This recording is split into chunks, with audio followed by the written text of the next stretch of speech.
வணக்கம் நண்பர்களே. இந்த வீடியோல நம்ம டிஸ்கஸ் பண்ண போற டாபிக் ரெண்டு விஷயத்தை பத்தி டிஸ்கஸ் பண்ண போறோம். ஃபர்ஸ்ட் ரிஷப் பண்ட பத்தி பேசிடலாம். கிட்டத்தட்ட 470 ரன்ஸ்க்கு மேல இந்த சீரீஸ்ல அடிச்சிருக்காரு.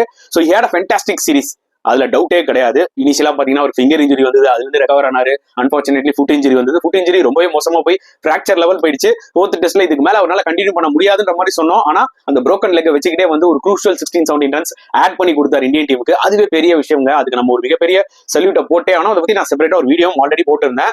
ரிஷப் பண்டோட அந்த commitment towards that Indian team was fantastic தான் நான் கண்டிப்பா சொல்லியே ஆகணும். சோ அதனால பாத்தீங்கன்னா has been ruled out of the 5th test match. So அவருக்கு ரீப்ளேஸ்மெண்டா ஜெகதீசன் எடுத்திருக்காரு நம்ம Tamil Nadu player. Is a good பிளேயருங்க. நல்ல ஒரு டெக்னிக் இருக்கு அவருக்கு, டவுட்டே கிடையாது. It's a great opportunity for him. ஏன்னா இஷான் கிஷன் வந்து பாத்தீங்கன்னா இன்ஜுரினால இவருக்கு ஒரு வாய்ப்பு கிடைச்சிருக்கு. இல்லைன்னா இஷான் கிஷன் தான் வந்து பேக்கப்பா செலக்ட் பண்ணிருப்பாங்க. பிளேயிங் லெவல்ல ஜெகதீசன் விளையாட முடியாது. ஏன்னா ஜூரல் ஆல்ரெடி அங்க வெயிட் பண்ணிட்டு இருக்காரு. அதுல டவுட்டே கிடையாது. But Jagadeesan can learn lot of things from this particular Indian team. புரியுதா உங்களுக்கு? வெயிட் பண்ணி பார்ப்போம் எந்த அளவுக்கு அவர் லேர்ன் பண்ணிட்டு ஃபியூச்சர்ல வாய்ப்பு கிடைக்குமான்னு சொல்லிட்டு.